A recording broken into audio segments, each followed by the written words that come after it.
The Resilience Across Borders podcast is intended for education, support, and inspiration. I am not a psychologist or a medical doctor and do not offer any professional, medical, or health advice.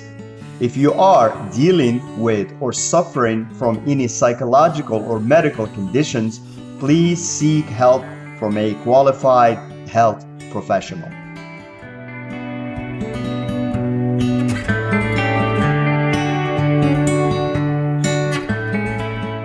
Hello and welcome back to Resilience Across Borders podcast. I'm your host, Rachid, and in today's episode, we will talk about how to figure out if you are compatible with a potential partner, romantic that is. So compatibility is essential for a thriving long-term romantic relationship. While affection and attraction and shared interests play their part, deeper factors like values, communication styles, and life goals are what really determine if you and your partner are a good match. Here is a few reminders and a guide on how to figure out if you're compatible with a potential partner, with examples and practical applications for each point, of course, as always.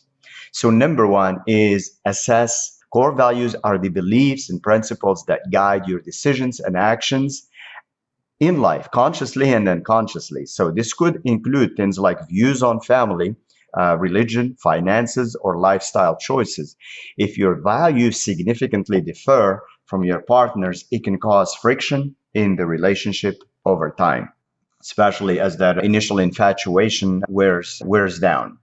So practical use, have open conversations early on about your views on important topics like career aspirations, long-term goals, family planning, or financial management. Ask questions like, how do you prioritize work-life balance? Or what are your thoughts on saving and spending? This helps uncover whether your long-term visions align. So for instance, if one partner values financial security and planning for the future while the other is more spontaneous with money, you may need to discuss how you can meet in the middle or figuring out early on before you waste your time if this is a no-go. Knowing this early allows you to determine if it's a deal breaker or something that can be managed together. Number two, understand communication styles. Good communication is key to a successful relationship. Different people communicate in different ways. Some may prefer directness, while others might communicate more subtly. It's important that both partners feel understood and can effectively resolve conflicts. Obviously, one of the cornerstones of a great relationship is when you feel heard and seen and understood. Talk about the communication styles in a practical use. Observe how your potential partner handles conflict and everyday discussions. But along with communication, the other important C here is conflict resolution. Do they shut down during disagreements, or are they open and willing to talk things out? Reflect on your own communication needs as well and ask them how they prefer to handle conflict resolution. So if you tend to be someone who needs space after an argument to think, while your partner prefers to resolve things immediately, you can discuss ways to respect each other's communication styles. Otherwise, it will be an explosion. This could involve setting boundaries like take a 30-minute break after arguments before talking again, or decide what the cooling period will be, and then also how you're going to come back into that conversation and who will do what. It's important to talk about these things at the offset or ahead of time. Number three, evaluate emotional compatibility. So emotional compatibility refers to how well both partners connect on an emotional level. This includes how you support each other during tough times, how you express affections also, and how you share vulnerability. So just pay attention to how your potential partner reacts when you express emotions or share personal challenges. Do they listen and offer support, or do they seem uncomfortable? Also, gauge whether you feel safe opening up to them as well. Do they hold space for you? So if you find that you're always the one providing emotional support, but don't feel the same level of understanding from your partner, it could be a sign that you're not emotionally compatible and it's a one-way situation. Try sharing something personal and note how they respond. If their reaction feels dismissive or detached, that may be a red flag. Number four, align lifestyle preferences. Your daily habits and routines play a big role in how compatible you are with someone. This includes how you both spend free time, your preferences for socializing, and how you manage household tasks if you eventually live together. So discuss what a typical day looks like for each of you. Are you both night owls, or does one prefer early mornings? Do you enjoy similar hobbies, or are there big differences? You don't have to be identical, but finding ways your lifestyles can complement each other and where you intersect is important. So if you enjoy quiet evenings at home while your partner thrives on socializing with large groups, you may need to compromise. You at least have a discussion about that and a conversation with that.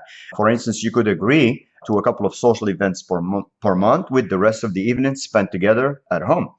Number five, examine physical and sexual compatibility. Physical attraction and sexual compatibility can enhance the bond between partners, but it's also important to ensure that both partners feel comfortable and fulfilled in this area. So talk openly about your expectations around physical intimacy.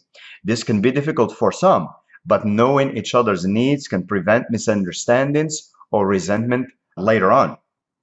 So if one partner has a higher or lower need for physical intimacy, discuss ways to meet halfway. Perhaps physical touch, such as hugging or holding hands, can be an important part of your relationship, even if sexual needs differ.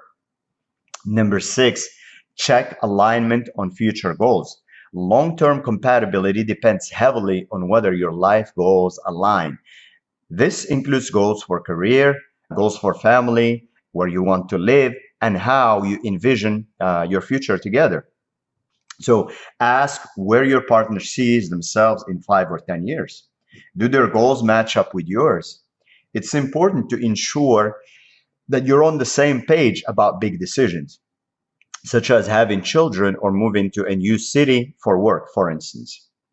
If one partner is focused on building a career that may require frequent relocations and the other wants to stay close to family, this could be a major source of conflict.